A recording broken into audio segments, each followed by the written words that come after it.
जय श्री कृष्ण। श्रीमद् भागवत महापुराण तृतीय स्कंद पहला अध्याय उद्धव और विदुर जी की भेंट। ओम नमो भगवते वासुदेवाय। से सुखदेव जी ने कहा, परीक्षित, जो बात तुमने पूछी है वही पूर्व काल में अपने सुख समृद्धि से पूर्ण घर को छोड़कर वन में गए हुए विदुर जी ने भगवान मित्रे जी से पूछी थी। जब सर्वेश्वर भगवान श्री कृष्ण पांडवों के एक दूत बनकर गए थे, तब वह दुर्योधन के महलों को छोड़कर उसी विदुर जी के घर में उसे अपना ही समझकर बिना बुलाए चले गए थे। परीक्षित, राजा ने पूछा कि प्रभु, यह तो बतलाइए कि भगवान मित्रे के साथ विदुर जी का समागम कहाँ और किस स्थान पर हुआ। पवित्र आत्मा विदुर जी ने महात्मा मित्रे जी से कोई साधारण प्रश्न तो किया नहीं होगा, क्योंकि उसे तो मित्रे जी जैसे साधु शिरोमणि ने अभिनंदन पूर्वक उत्तर देकर महिमान्वित किया था। सूत जी कहते हैं, सर्वज्ञ सूत जी ने राजा परीक्षित से इस प्रकार पूछने पर अति प्रसन्न होकर कहा, सुनो। सुखदेव जी कहने लगे, परीक्षित, यह उन दिनों की बात है जब अंधे राजा धृतराष्ट्र ने अन्यायपूर्वक अपने दुष्ट पुत्रों का पालन पोषण करते हुए अपने छोटे भाई पांडु के साथ अनाथ बालकों को लाक्षा भवन में भेजकर आग लगवा दी थी।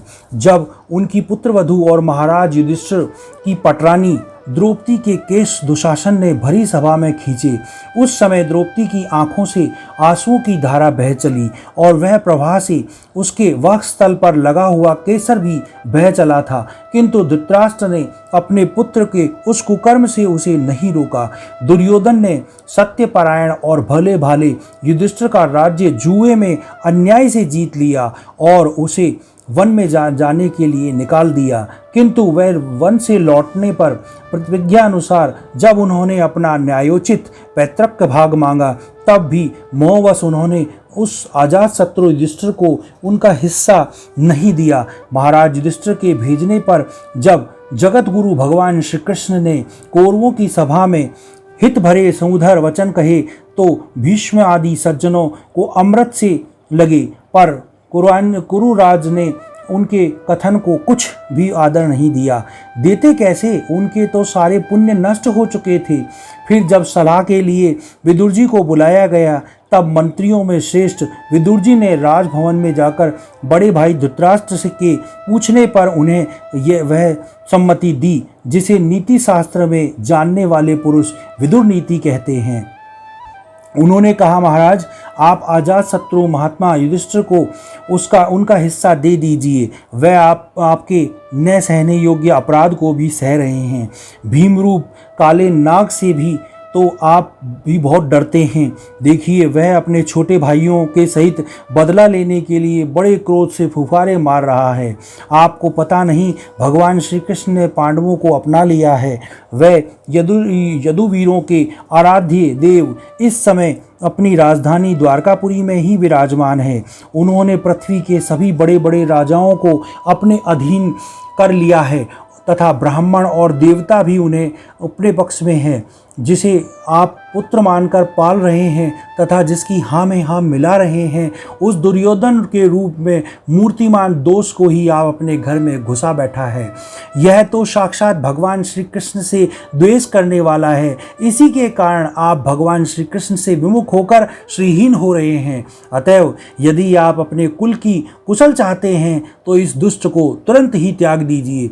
विदुर जी का ऐसा सुंदर स्वभाव था कि साधुजन भी उन्हें प्राप्त करने की इच्छा करते थे, किंतु उनकी यह बात सुनते ही कर्ण, दुशासन और शकुनी के सहित दुर्योधन के होठ अत्यंत क्रोध से फड़कने लगे और उसने उनका तिरस्कार करते हुए कहा, अरे इस कुटिल दासी पुत्र को यहाँ किसने बुलाया है? यह जिसके टुकड़े खा खा कर जीता है, उन्हीं के प्रतिकूल होकर शत्रु का काम बनाना चाहता है। इसके तो प्राण मत लो, परंतु इसे हमारे नगर से तुरंत बाहर निकाल दो।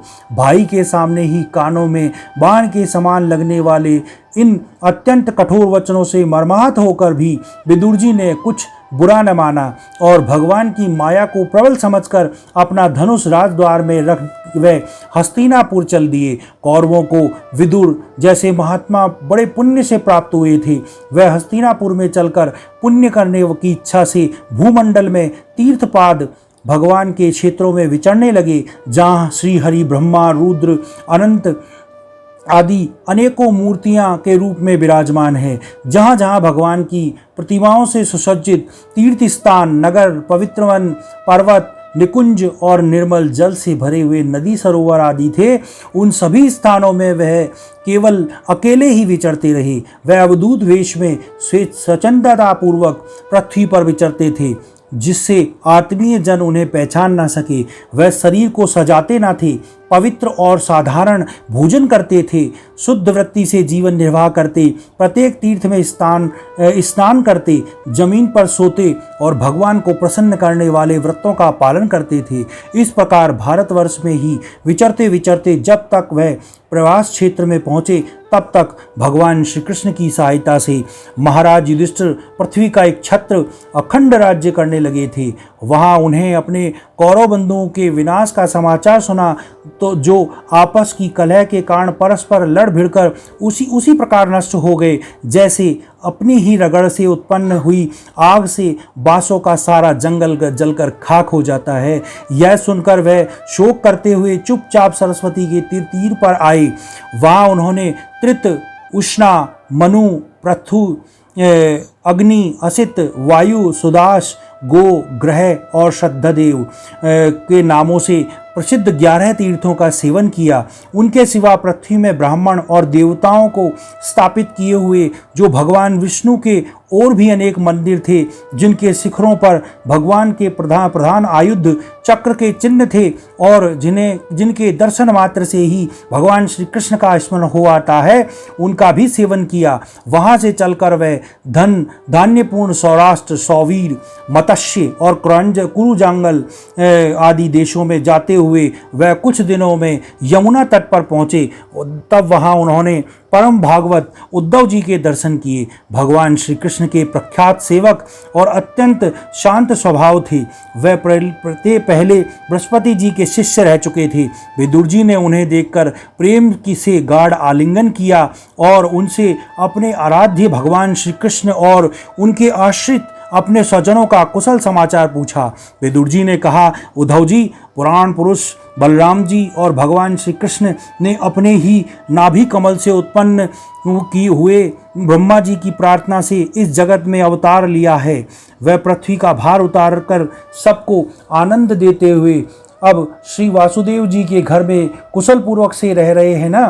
प्रियवर, हम कुरुवंशियों के परम सुहृदय और परम पूज्य वसुदेव जी, जो उनके पिता के समान उदारता पूर्वक अपनी कुंती आदि बहनों को उनके अपने स्वामियों के संतोष कराते हुए उनकी सभी मनचाही वस्तुएं देते आए हैं, आनंद पूर्वक है ना।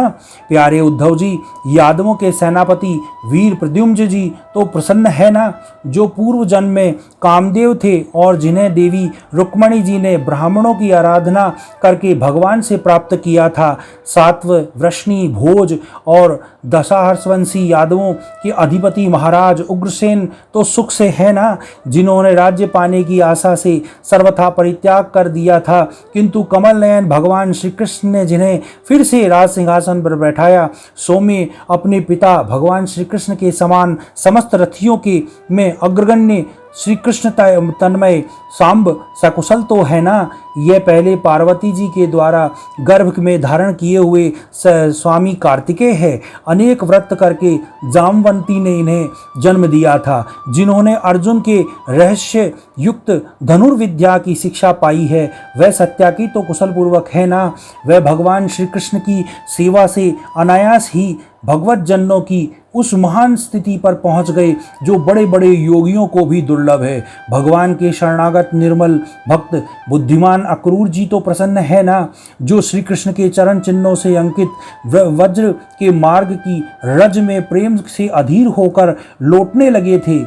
भोजवंशी वो देवक की पुत्री देवकी जी अच्छी तरह से तो है ना, जो देव माता अदिति के समान ही साक्षात विष्णु भगवान की माता है। जैसे वेदत्रयी यज्ञ विस्तार रूप अर्थ को अपने मंत्रों में धारण कर किए रहती है, उसी प्रकार उन्होंने भगवान श्री कृष्ण को अपने गर्भ में धारण किया था। आप भक्तजनों की कामनाएं पूर्ण करने वाले भगवान अनिरुद्ध जी सुखपूर्वक से तो है ना, जिन्हें शास्त्र वेदों के आदि कारण और अंतःकरण चयुस्त के चौथे अंश मन के अधिष्ठाता बतलाते हैं। सौम्य स्वभाव उद्धव जी अपने हृदयेश्वर भगवान श्री कृष्ण का अनन्य भाव से अनुसरण करने वाले, जो हृदय सत्य भावनंदन चारुदेशन और गद्द आदि भगवान के पुत्र है, वह सब कुशल पूर्वक तो है ना। महाराज युधिष्ठिर अपनी अर्जुन और श्री कृष्ण रूप दोनों भुजाओं की सहायता से धर्म मर्यादा का न्याय पूर्वक पालन करते हैं ना। मैं दानव की बनाई हुई सभा में उनके राज्य वैभव और दबदबे को देखकर दुर्योधन को बड़ा ढाया हुआ था। अपराधियों के प्रति अत्यंत सहिष्णुता भीमसेन ने सर्प के समान दीर्घकालीन क्रोध को छोड़ दिया था है या अभी, जब वह गदा युद्ध में तरह तरह के पेतरे बदलते थे, तब उनके पैरों की धड़क से धरती डोलने लगती थी। जिनके बाणों के जाल से छिपकर किरात वेशधारी अतः किसी को पहचानने में न आने वाले भगवान शंकर प्रसन्न हो गए थे, वह रथी और युद्धपतियों का सुयश बढ़ाने वाले गंडीवधारी अर्जुन तो प्रसन्न है ना। अब तो उनके सभी शत्रु शांत हो चुके होंगे। पलक जिस प्रकार नेत्रों की रक्षा करती है, उसी प्रकार कुंती के पुत्र युधिष्ठिर आदि जिनकी सर्वदा संभाल रखते हैं, और कुंती ने ही जिनका पालन पोषण किया है, वह माद्री के यमज पुत्र नकुल और सहदेव कुशल से तो है ना। उन्होंने युद्ध में शत्रु से अपना राज्य उसी प्रकार छीन लिया जैसे दो गरुड़ इंद्र के मुख से अमृत निकाल लाए। अहो बेचारी कुंती तो राजसी श्रेष्ठ पांडु के वियोग में मृतप्राय सी होकर भी इन बालकों के लिए ही प्राण धारण किए हुए है। रथियों में श्रेष्ठ महाराज पांडु ऐसे अनुपम वीर थे कि उन्होंने केवल एक धनुष लेकर ही अकेले चारों दिशाओं को जीत लिया था। सौम्य स्वभाव उद्धव जी, मुझे तो अधपतन की और जाने वाले उन धृतराष्ट्र के लिए बार बार शोक हो रहा है, जिन्होंने पांडवों के रूप में अपने परलोकवासी भाई पांडु से ही द्रोह किया तथा अपने पुत्रों की ही हाँ में हाँ मिलाकर अपने हित चिंतक मुझको भी नगर से निकलवा दिया। किंतु भाई मुझे इसका कोई भी खेद अथवा आश्चर्य नहीं है। जगत विधाता भगवान श्री कृष्ण ही मनुष्यों की सी लीलाएं करके लोगों की मनोवृत्ति को भ्रमित कर देते हैं। मैं तो उन्हीं की कृपा से उनकी महिमा को देखते हुए दूसरों की दृष्टि से दूर रहकर सनंद विचार करता हूँ। यद्यपि कौरवों ने उनके बहुत से अपराध किए हैं, फिर भी भगवान ने उनकी इसलिए उपेक्षा कर दी कि वह उनके साथ उन दुष्ट राजाओं को भी मारकर अपने शरणागतों का दुख दूर करना चाहते थे, जो धन विद्या और जाति के मद से अंधे होकर कुमार्गामी हो रहे थे और बार बार अपनी सेनाओं से पृथ्वी का कपा रहे थे। उद्धव जी, भगवान श्री कृष्ण जन्म और कर्म से रहित है, फिर भी दुष्टों का नाश करने के लिए और लोगों को अपनी और आकर्षित करने के लिए उनके दिव्य जन्म कर्म हुआ करते हैं। नहीं तो भगवान की तो बात ही क्या, दूसरे जो लोग गुणों से पार हो गए हैं, उनमें भी ऐसा कौन है जो इस कर्माधीन देह के में बंधन में पड़ना चाहेगा। अतः मित्र, जिन्होंने अजन्मा होकर भी अपनी शरण में आए हुए समस्त लोकपाल और आज्ञाकारी भक्तों का प्रिय करने के लिए यदुकुल में जन्म लिया, उन पवित्र कीर्ति श्री हरि की बातें सुनाओ। बोलो भगवान श्री कृष्ण की जय। पहला अध्याय समाप्त। जय श्री कृष्ण।